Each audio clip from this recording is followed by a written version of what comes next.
You're listening to an Airwave Media Podcast. Does Monday at the office feel like a storm? Not with Microsoft Copilot. That feeling when Copilot gets everyone up to speed instantly? It's sunny again. When Copilot simplifies complex data so your teams can act, that sun's shining on a beach. And when Copilot uncovers hidden insights, you're on that beach with your people, and you find buried treasure. That's Microsoft Copilot. Learn more at Microsoft.com/AI for all. I'm Jason Palmer, one of the hosts of The Intelligence, The Economist's daily current affairs podcast. The Economist's award-winning shows make sense of what matters, from our special series on China's president to our weekly podcasts on business, technology, and American politics. Our journalists provide fair, in-depth reporting on the events shaping the world. To get the annual plan for less than $2.50 per month, search for Economist Podcasts Plus to start listening today. Hello everyone and welcome to History of the Second World War.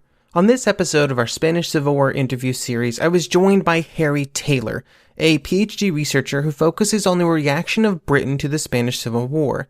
Harry has done a lot of research into information like how the Civil War was portrayed in British newspapers and the grassroots efforts to try and assist those experiencing hardship in Spain. We talked about many different topics, including milk tokens, a very ingenious way of bringing awareness to the public and of raising money for powdered milk to be sent to Spain. I hope you enjoy our conversation.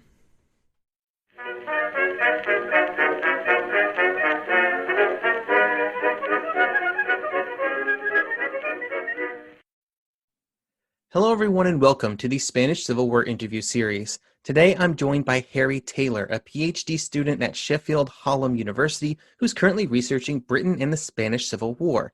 Harry, how's it going today? It's going well, thank you. Thank you for having me on. Excellent. Okay, so we're here to talk about Britain and the Spanish Civil War. And so after the Civil War started, the national British press, notably the Times and the Daily Mail, were perhaps not portraying information in an unbiased way. In some of your previous research, you contrasted this with a more local paper. How did those two kind of differ? Go ahead. So the ways in which the national press report the stories in Spain do vary. Certain newspapers have certain aspects that they promote more than others. So the Times is very much a newspaper concerned with non-intervention. The First World War is very recent memory for a lot of people in Britain and across the world, obviously. And there isn't an overwhelming desire for another conflict in Britain. People don't want another war. And the Times very much stays on this trajectory of promoting non-intervention. Britain has to stay out of the war to stop the conflict in Spain spilling over into a European or global conflict. That is very much their line. The Daily Mail, which is the biggest selling newspaper in Britain at the time, very much takes an anti-Republican stance. They are by no means pro-Largo Caballero, who from September 1936 to May 1937 was joint Minister of War and Prime Minister of the Spanish Republic. They start to refer to him as the Spanish Lenin. They give the blanket term of all Republican supporters as just the Reds. And they very much focus on the belief that they hold, which is that Spain will become a Soviet puppet if the Republic wins. The Soviet Union has started arming the Spanish Republic, much like Hitler's Germany and Mussolini's Italy had started arming the rebels. And the Spanish Republic had spent a lot of money acquiring war materials from the Soviet Union in the first 12 months, something around $100 million. So they very much focus on this line of, if the Republic wins, Spain will become just another satellite state of the Soviet Union that will essentially be annexed. And there are concerns in the upper echelons of British society about this. At the time, people in Britain have around £40 million worth of private investment in Spain, which they fear will be nationalised if the Republic wins because of the Soviet influence. So the Daily Mail very much reports this with those concerns at the forefront. In contrast, local newspapers can really scale down their reporting. They can focus more on stories of people from their local area who are fighting over in Madrid, if that's possible, which in some cases it is. Stories of people who've gone out to Spain and been killed or come back and given their story of what's happened over there are much more prominent in local newspapers than national newspapers for obvious reasons. So that contrast between national reporting and local reporting gives a different perspective for a whole range of reasons. Do you know how papers are getting their information about what's happening in Spain? There's varied ways in which they get their information. I mean, to start with, Spain goes into a blackout, essentially, and it's very much up in the air as to what is happening. But first-hand accounts are really important. People sending back reports. People who are already over in Spain at the time. People who have made their way over. People who have maybe been in Spain when war broke out and then came back. But again, the way that these are reported does change depending on the publication. So there is a story printed in the Daily Mail in 1936, towards the end of 1936, in which they detail a story about a massacre of Catholic clergymen in southern Spain. The source that they use for this is Francisco Franco himself, senior general in the rebel army. That isn't to say, obviously, that these, again, terrible things didn't happen. But like I say, the ways in which these are used and the people that are used when it comes to first-hand accounts definitely does make for interesting reading depending on what publication it is. I know there was a lot of humanitarian support for Spain that originated in Britain at this time. It seems to be organized around an Aid Spain umbrella. What was Aid Spain, and how was it set up nationally and locally? Well, Aid Spain is a retrospective term given, really, to the umbrella organisations that undertook relief campaigns for Spain. So no organisation actually called Aid Spain did exist. Like I said, it's a retrospective term. The closest there was at the time to a sort of governing body that was in charge of aid to Spain was the National Joint Committee for Spanish Relief. They were an umbrella organisation which included people of varying different political beliefs. There was everybody in there from John McNamara, who was a Conservative MP, Eleanor Rathbone, who was an independent MP, Wilfred Roberts, who was Liberal, and they very much had the purpose of, through this umbrella organisation, raising as much funds for Spain as possible without the divisions of party politics. But the most interesting thing about Aid to Spain in Britain, and one of the things that really drew me to it, was that it's such a fluid movement. So yes, there was this sort of de facto centralised umbrella organisation, but actually there were so many different organisations across the country as well. Very independent, very local, and varied in what they were raising funds for. So that the National Joint Council doesn't come about until the end of 1936. But war breaks out in July. And straight away in Britain, people start to raise funds. One of the ways in which they do this is they take pre-existing organisations that they already belong to, and they morph those into aid organisations. So at the time in Britain, there was an organisation called the Left Book Club, which ended in the late 1940s, and I think has actually started up again recently in some form. But essentially it was, as you would expect, an organisation that distributed and promoted left-wing literature.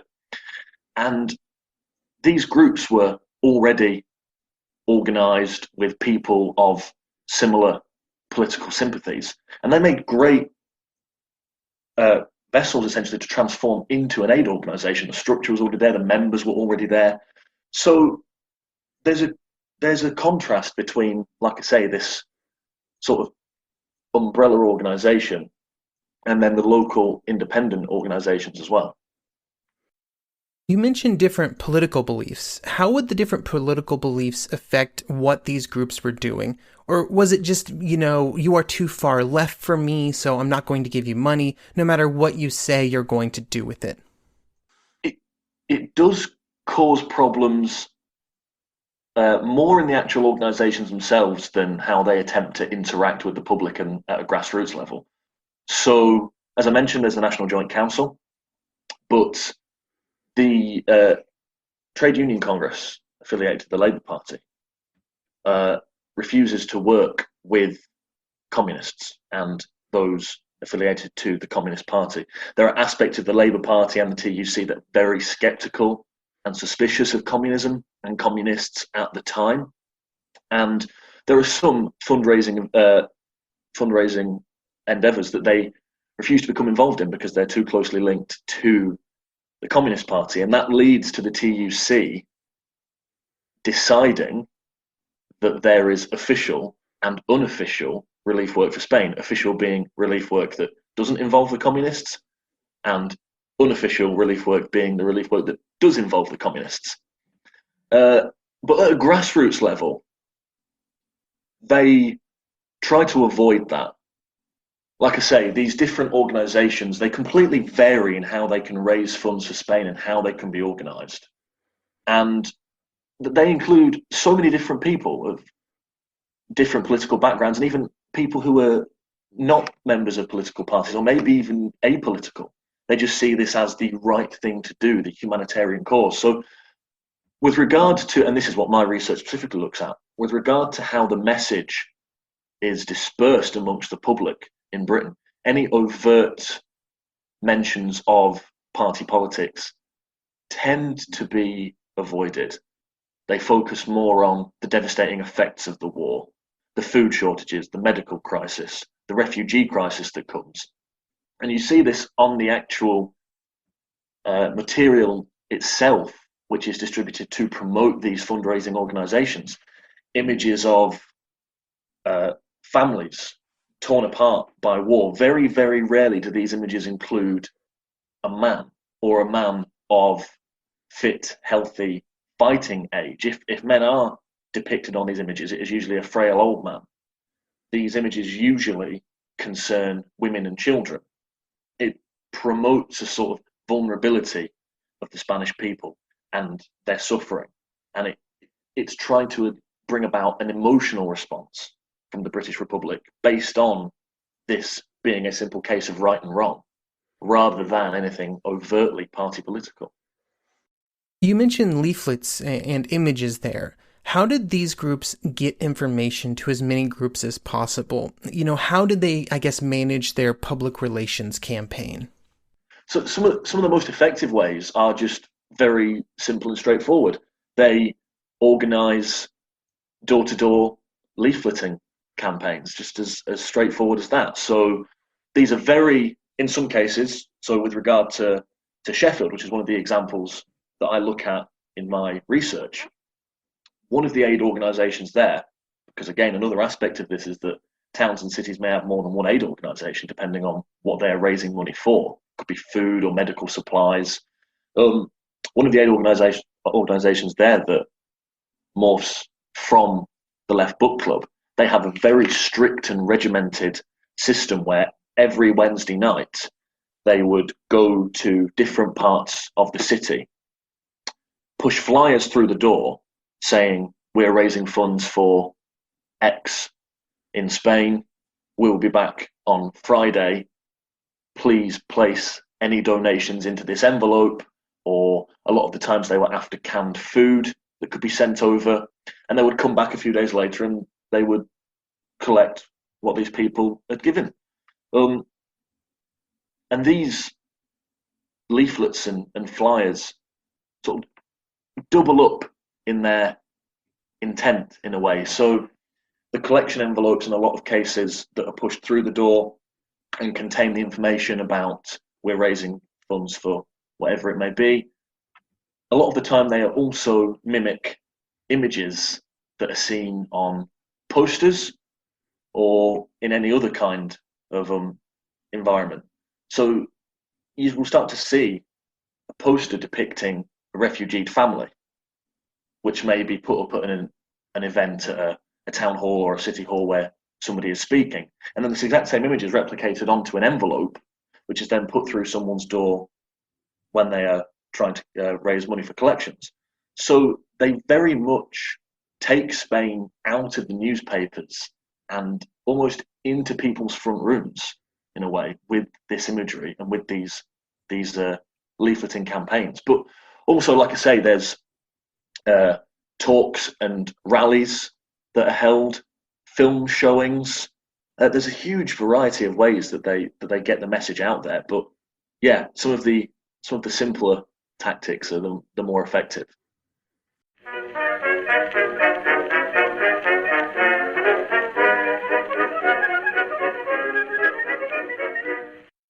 Some of us love history. Others used to or never did because history was presented as nothing but the rote memorization of names, dates, and facts. Basically, the story got left out, and that made history kind of suck. My name is Greg Jackson. I'm a university professor with a PhD in history, and bringing history to life is my passion. That's why I created my podcast, History That Doesn't Suck. I want to teach you everything you need to know about U.S. history, but I do so through stories. Let me tell you about George Washington begging his men not to mutiny against Congress, Clara Barton saving Union soldiers amid enemy fire, enslaved Frederick Douglass risking his life for liberty, and about so many other figures as their real experiences make industrialization, social movements, and even congressional debates and tax policy come to life. Subscribe to History That Doesn't Suck today, and join me, Professor Greg Jackson, every other week for a new episode, where I'd like to tell you a story.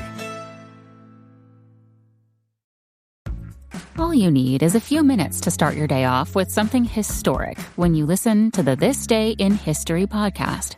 Every day there's a new episode for you to listen and learn about what happened that day way back when. Today could be the day a famous mobster met their end, or the first milestone for humans in space. Who knows what history today holds? Find out when you listen and subscribe to This Day in History wherever you get your podcasts. That's This Day in History wherever you get your podcasts.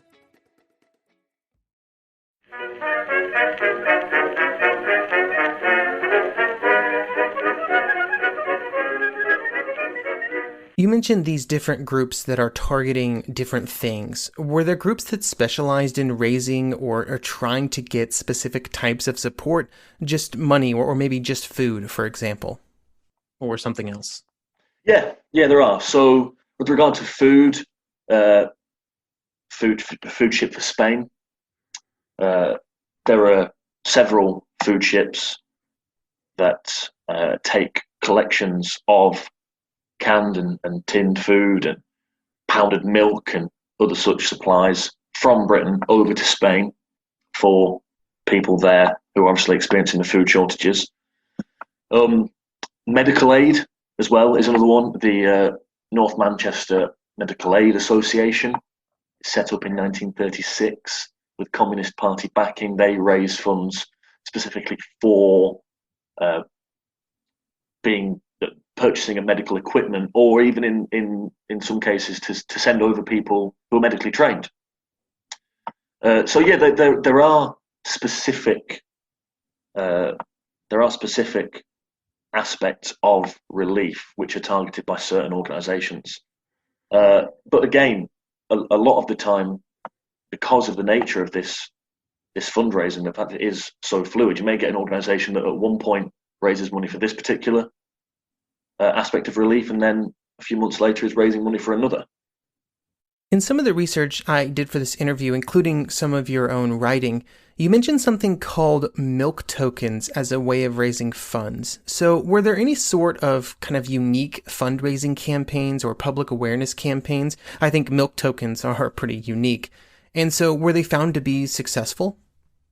The milk tokens is one of my favourite things. You can't really look at British involvement with regard to aid and the Spanish Civil War without touching on milk tokens. It's a brilliant scheme. It's incredibly successful, and it really engages with the public. So the milk token scheme is set up by the Co-op Party, and the idea is that you can go into your local co-op store, which are everywhere in Britain. Even today, co-ops are just everywhere. And for 3 or 6 pence, depending on what you can afford. So again, they're making this affordable for people who maybe don't have as much money disposable. For 3 or 6p, you can buy a milk token, and then that money is used to buy powdered milk, which can be sent over to give to Spanish children, young Spanish children who are experiencing the shortages of food and other supplies. And it's incredibly successful. It raises around £25,000 over the time that it exists, and it's usually accompanied with quite, in some cases, distressing imagery. In some of these leaflets, again, in which the co-op milk token scheme is promoted, there will be pictures of quite dishevelled, war-weary looking children, rags, looking completely lost and hopeless. And more often than not, it comes with a direct appeal to the reader or to whoever is viewing this particular image. So quite often it will say things like, what can you do to help? Or, it will just very much bring home the vulnerability and the innocence of these children.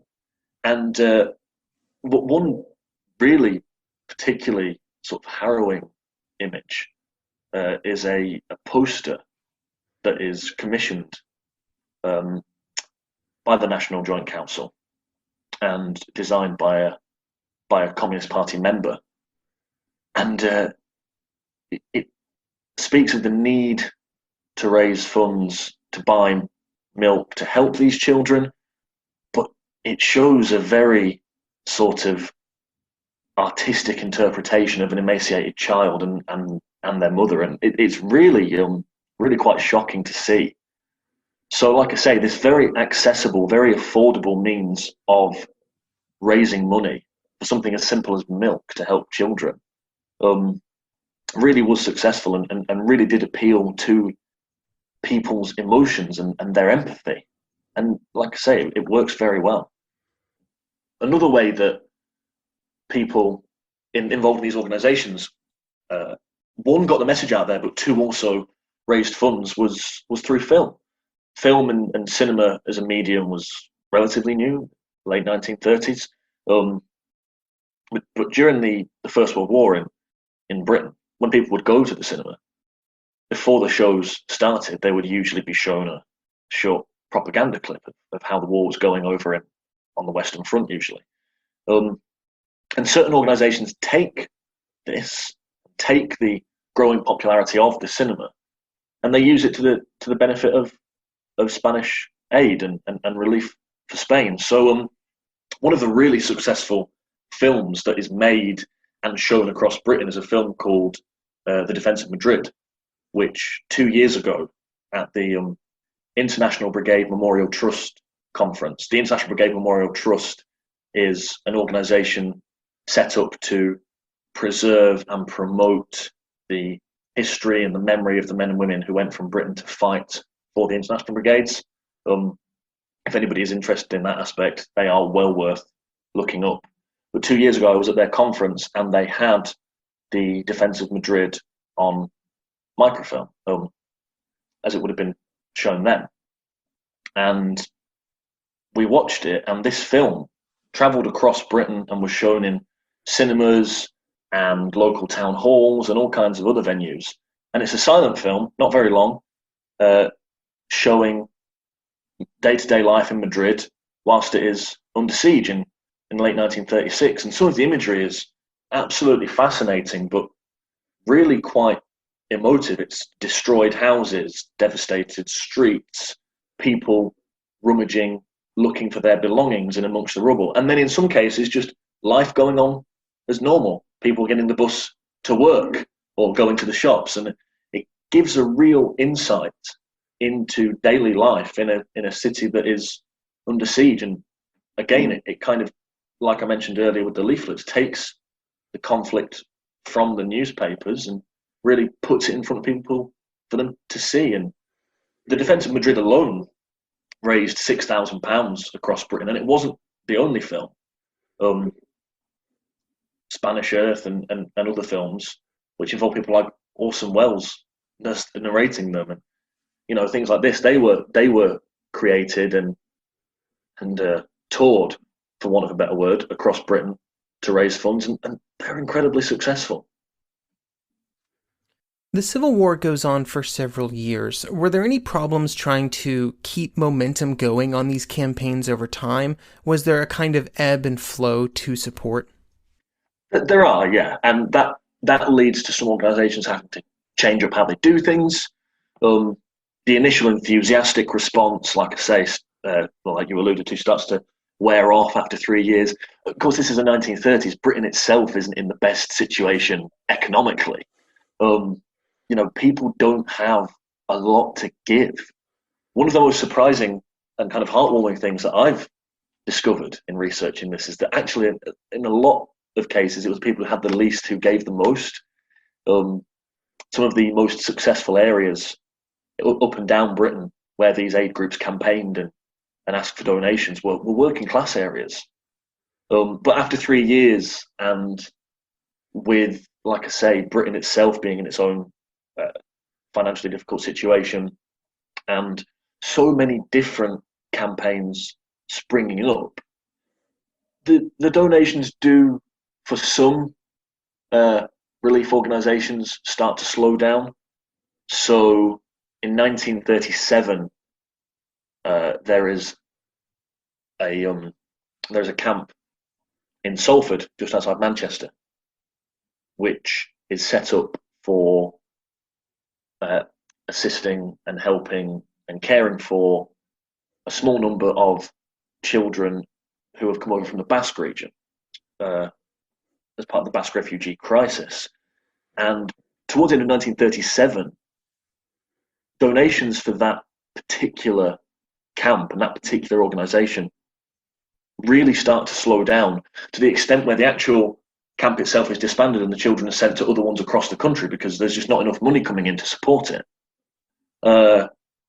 So that there are aspects of this where funds and donations do slow down.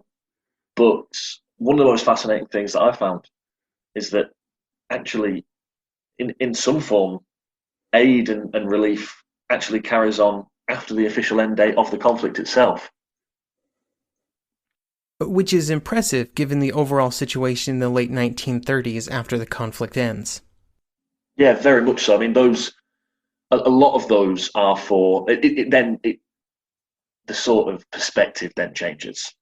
So a lot of those are for wounded British citizens coming back who have been fighting with the international brigades, or widows who obviously their husband has been killed fighting out in Spain. So the perspective changes, but the campaigning continues nonetheless, just in a different form. Thank you for joining me here today for this interview. It's been very enlightening. No, thank you very much for having me.